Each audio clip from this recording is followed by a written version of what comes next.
I doubt I'm going to get this into 15 minutes, and the battery might run out before I can do it, but this is basically about the debates.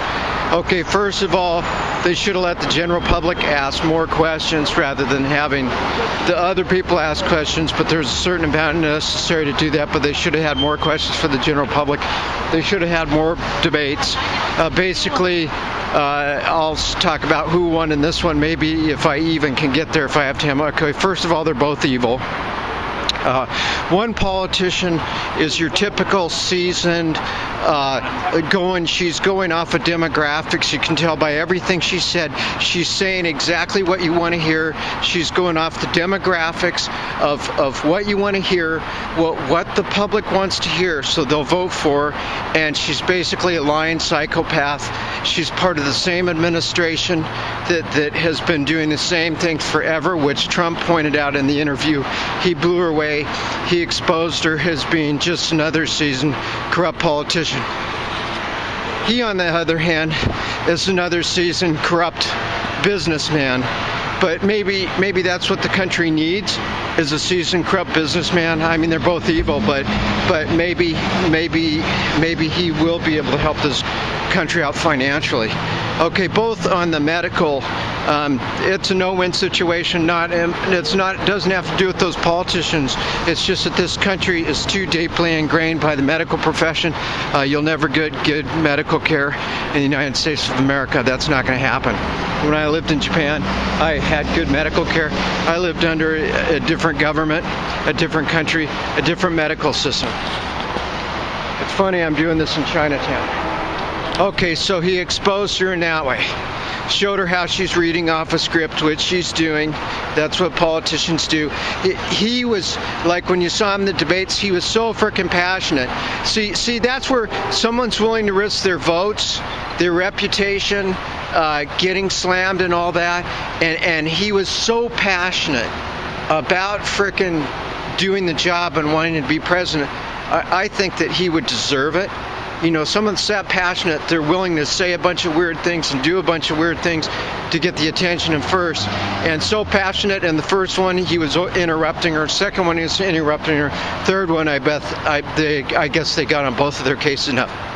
Another thing is, neither of them really delved in the real issues all that much and all that long. They were too busy slamming each other, which was an absolute waste of time when it's pointing fingers at each other, like rather than saying what they're not going to do and this is not going to do. They should have focused, both should have focused more on saying what I am going to do, what I'm actually going to do to straighten the mess out. So I say he exposed her in that way. The medical thing, he made it look real good, but I don't believe it if you have free market medical and all that stuff. I mean, that's what we've had since Reagan. That hasn't worked that effectively. Obamacare, like they both said, Obamacare hasn't been that effective. Obamacare hasn't been working at all. So, people that should have benefited from Obamacare, that didn't happen and everything. I normally, here I am in Seattle, in Chinatown, I normally vote. I actually voted for Obama the first time I was out of the country, second time, and I had no interest in voting him when I saw once he got in there he did absolutely nothing. He might have gotten gridlocked by Congress, true, on some things, but he also basically did nothing. He is basically a lame duck president. The medical policies he initiated were no good. The policies in the Middle East were ineffective.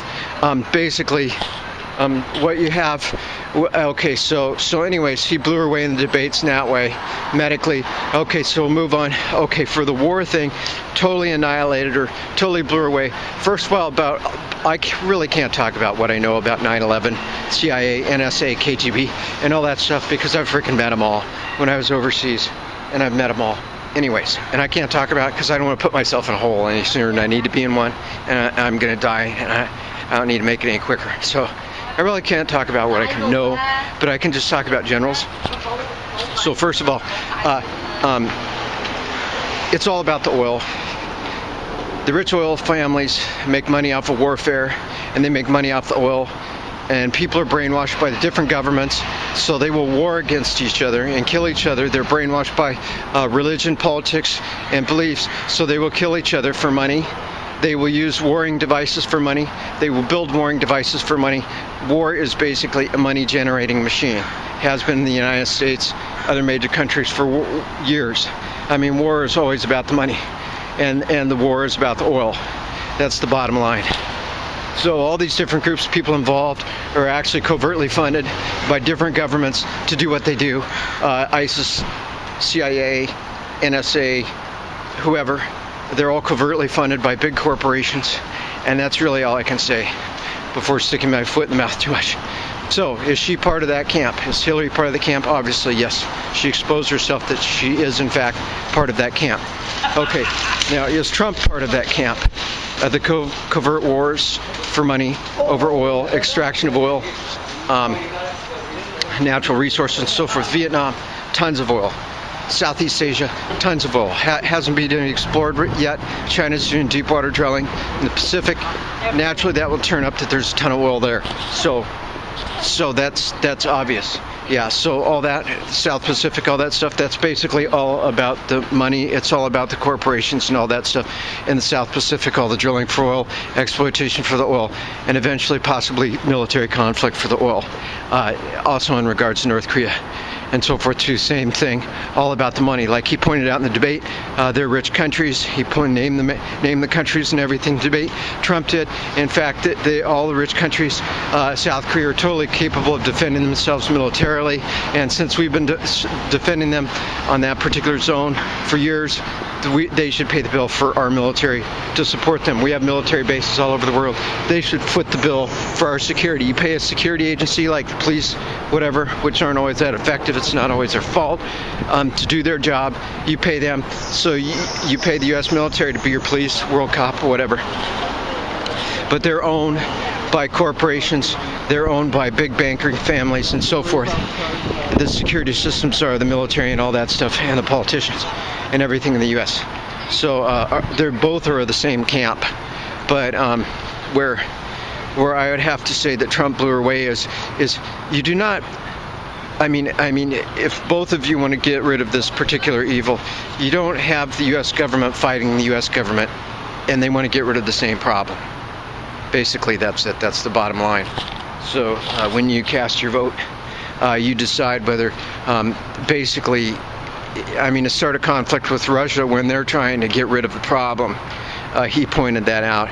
He also pointed out, they're talking about humanitarian crisis in this particular city or whatever, and yeah, letting them know that you're going in. Like he said, all the military leaders, all the bad people that are in control, the people that are running early operations are smart. They'll be gone before that city is even invaded, and that battle's already been lost, like he said. So, basically, that's about it. And as far as educational system and the economy and all that stuff, I guess he pointed out with, looks like I have a little bit of time here, like the TPP, for example, me personally as a worker, I experienced complete devastation. We saw Detroit suffer complete devastation. It has been complete the trade has been totally detrimental to the workers of the United States. Other than just a few workers of the United States have benefited immensely, and in some ways I benefited immensely when I used to work in a company that was involved with that. And so the TPP, and then the new one, the God, I don't know what they call it. It's so evil I can't remember it. I try to. There's Trans-Pacific Partnership. Yeah, it's a disaster. The next trade deal they're trying to implement or whatever, obviously Hillary was written all over that paperwork from what I saw, from what I looked at independently from overseas when I was studying it. And obviously, so she's involved with trade deals that are basically going to extract more jobs from the U.S., take away more jobs, and we're going to lose more jobs over that. Okay, the tax system. Okay, the tax system is basically corrupt, and all the funds are getting allocated for things that they shouldn't be. We're not getting the medical coverage. We're not getting our city infrastructures have totally deteriorated. War on drugs is a complete failure. They need to legalize them all across the board. Pot was a good start, like here in Seattle. I'm in Chinatown right now. It's Seattle Chinatown for you visitors. So basically, I would say hands down that Trump, obviously Trump's debate, he totally, but then he is not a seasoned politician, but he's more in the moment with the media.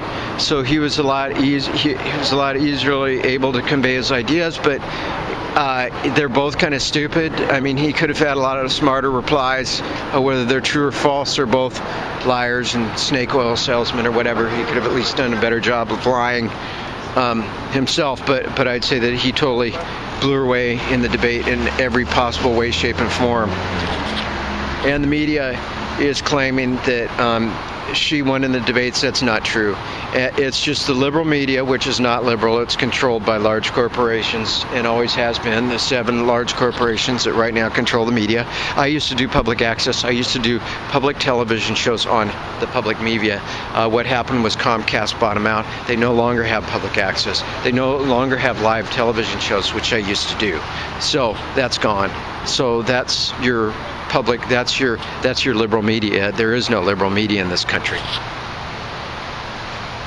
It's all biased. So the theoretical, hypothetical liberal media says, which is not liberal, says that she in fact probably won the debates and all that. It's a complete lie. It's an absolute complete lie. When you look at the votes and the voting, yeah, it's a complete lie. It's a complete lie. She did not win the debates in any way, shape, or form. He aced her, and the sexual allegations and all that stuff. He brought up the issues about her husband's promiscuity, which is true. He was impeached, or I don't know, which is true. He had affairs, which is true. She put up with his affairs, which is true. She prosecuted those women which had the affairs with him, which is true. I mean, if that isn't sexual harassment on all different levels, I don't know what is. And then also he pointed out that she supports regimes or countries which actually abuse women and treat them with less rights and all that. That's the same as doing it here in the United States. So he blew her away again in that area too. So I don't know what else to say. I mean, yeah, I might be running out of time, but basically he completely blew her away in the debates. Where they're both wrong is the drugs being illegal. They need to be totally legalized everywhere so that the people that are addicted to them can die from them and the world can go on. And if more people get addicted to them and die from them, that's collateral damage, but it's less collateral damage than like me growing up in a great town like Seattle, and I have to watch out everywhere I go. When I'm in Los Angeles, California, I have to watch everywhere I go. I have to watch where I park my car because someone wants to break in my car so they can get drug money to support their drugs, because they can confiscate an asset out of my car so they can get some quick drug money. And I don't agree with that. The medical care, I don't think that'll ever happen in this country. This country, the U.S., is deteriorating rapidly. We all know that. He spoke about that, the Latino communities and the black communities. Okay, the Latino issue, never touched. Neither of them touched the illegal aliens and all that stuff. In Japan, you're not allowed to be an illegal alien. They will ship you out of the country if you don't have the proper identification and proper visas to remain in that country. They're very strict. The United States is not. As far as illegal aliens being legal or Hispanics in America, I don't have a problem with it. First of all, I'm really not that racist, and I can tell a lot of them are racist against me. A lot of Hispanics look at me with complete hatred and disrespect because I'm white, but not all of them.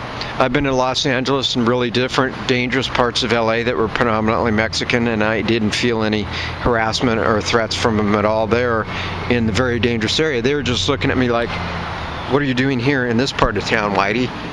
You shouldn't be here. This is like dangerous, but in a sympathetic way, not in a threatening way. But this is the thing. They're hard workers. They come in this country. Anybody who wants to come in this country, work hard, and pays taxes, who cares? You know, who cares? And the border, that border is too damn huge. There's no way you can secure that border. America's too big of a country. It's not an island like Japan, so you can't really secure all the borders. So that's about it. And hands down, she lost the debate, and the media is totally lying about it. Anybody that says she won the debate is just a hardliner, a policy hardliner that doesn't want to change their opinion. Some people just don't want to change their opinion. They want to stick with their party regardless of reality or what people say or not, or past experience. I don't know. They're just like drones. They just do the same thing.